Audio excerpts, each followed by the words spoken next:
I saw a man at the park today who reminded me of Michael. He didn't look like him exactly. He just, I think it was something about the way he cocked his head just slightly to the side. And then I started to cry. I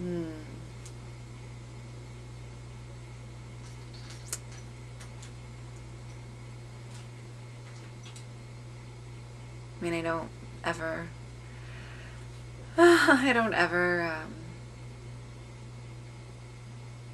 think that I'm over it.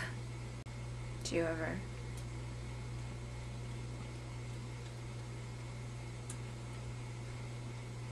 You ever get over the loss of your soulmate?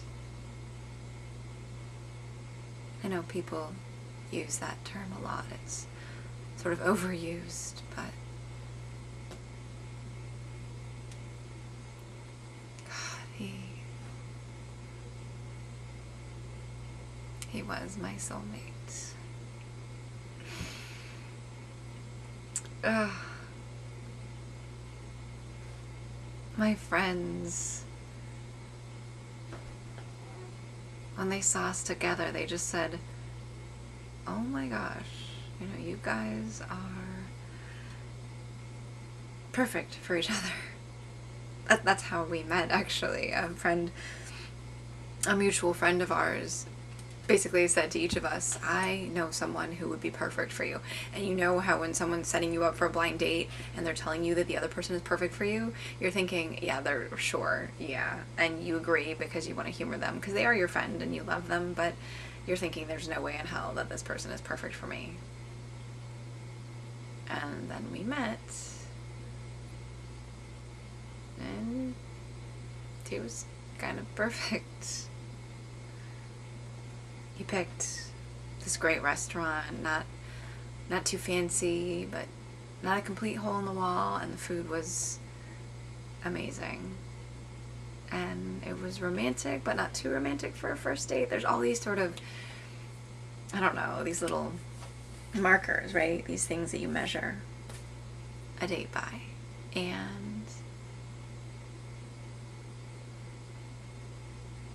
I remember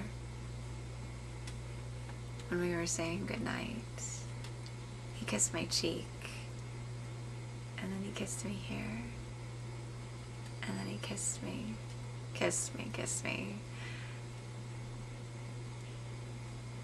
And it was pretty horrible, actually. I thought, oh, and then we pulled apart. And he sort of looked at me and he was like, that was pretty bad, wasn't it? And I was like, kind of. He was like, let's try it again. He was like, I was just a little too nervous. Let me try this again. And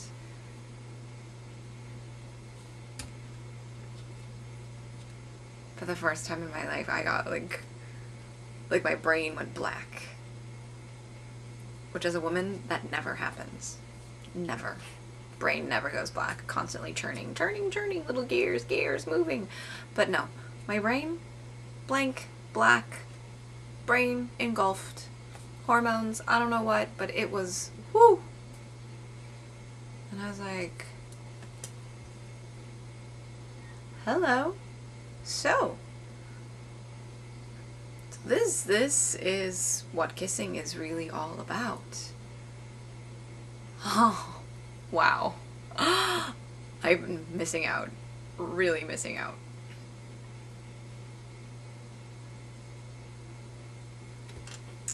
And I slept with him the first night. I'd never done that before. I mean, and I don't know, it just felt right. It felt good, and I did. That was pretty fabulous. And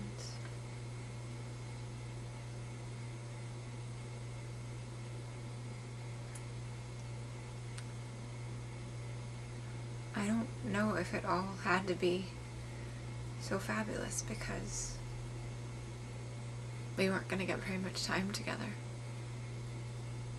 Like maybe God was trying to make up for the fact that I wasn't going to get very much time with him.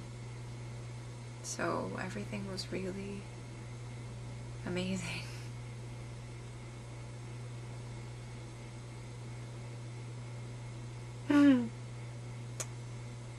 He would stick little cards in my bag. I'm a teacher, and he would stick little cards in my bag before I'd go to school, and silly little things on them. Sometimes poetry, sometimes just a word. Our wedding. Oh God, our wedding was...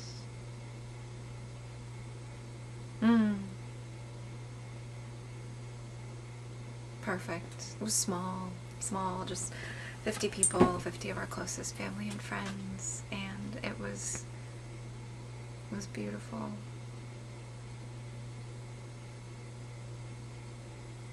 He got a little teary when I came down the aisle. He did not see my dress beforehand. I'm a traditionalist in that sense. So when I came out, it was his first time seeing me. He got a little teary-eyed. And he whispered in my ear when I came up, "You are so beautiful." I just melted. I melted, and I just knew. I knew we were going to be together forever, and it was going to be amazing and beautiful and wonderful, and how lucky was I to live this really fabulous life, you know?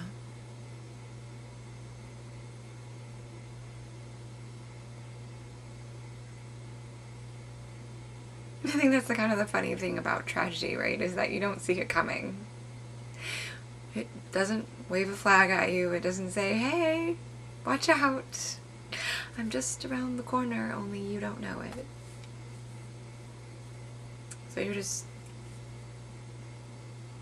going through your perfect life, enjoying it, bickering over stupid things sometimes.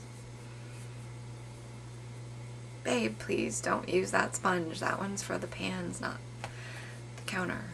Stupid stuff, you know?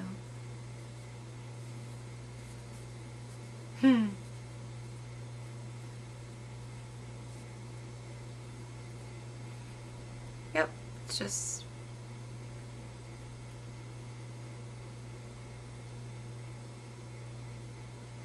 But that's life, right? Because life is this mixture of the really deep stuff and then the stupid piddly little shit that we let get on our nerves. He's always like, "You're so aggressive when you drive, babe." Like, I'm not aggressive, okay? I just know where I'm going. That's it. I just know. He's like, "Right. Maybe I should drive. Whatever. Whatever." He was a really good driver, and sometimes a little cautious. He would drive me crazy. I'd be like, "Okay, hun, I'd like to actually get there tonight." I mean, he wouldn't go under the speed limit, but he was just by the book, you know, very, very careful. He'd look at me and be like, "I've got precious cargo, so I ain't going any faster." Corny, you know, but it always made me smile, which was the point.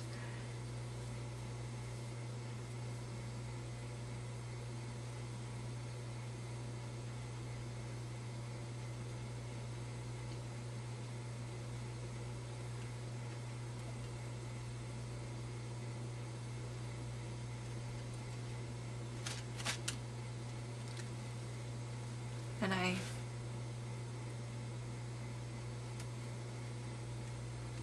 I know a lot of people lost their loved ones that day, I know.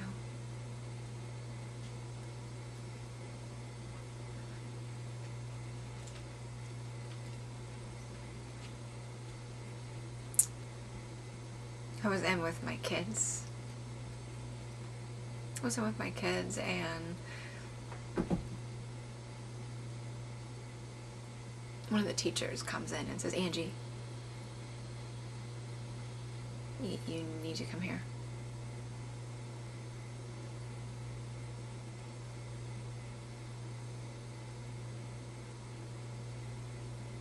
He had a consulting service.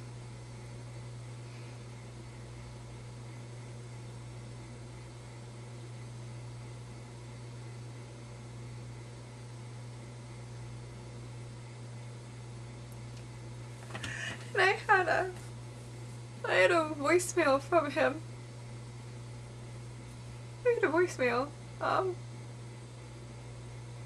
When he knew that he was gonna die because he was too high up in the buildings and he knew he wasn't gonna get out, and he left me a voicemail, and I don't take my phone, of course, when I'm in class, and I think about that. I could have talked to him. I could have talked to him, and I could have, I don't know what I would have said, but I could have talked to him. I could have. And I didn't get to. But I didn't get to talk to him. To tell him I love you one last time, you know, any of that. I didn't get to do that. And I know he knew. I know he did. I know it.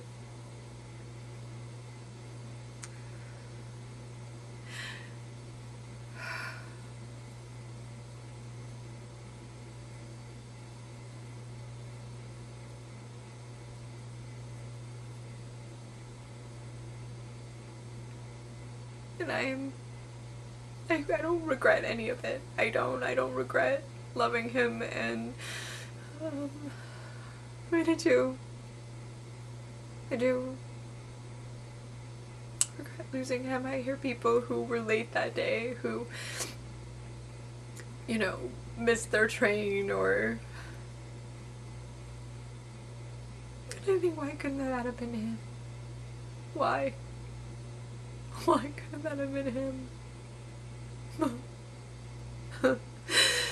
But it wasn't him. He was there, and God, I'm just so lucky.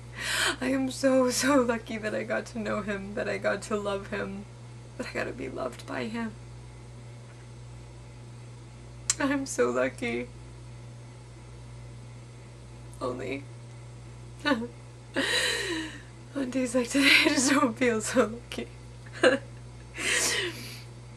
But I am. To have known him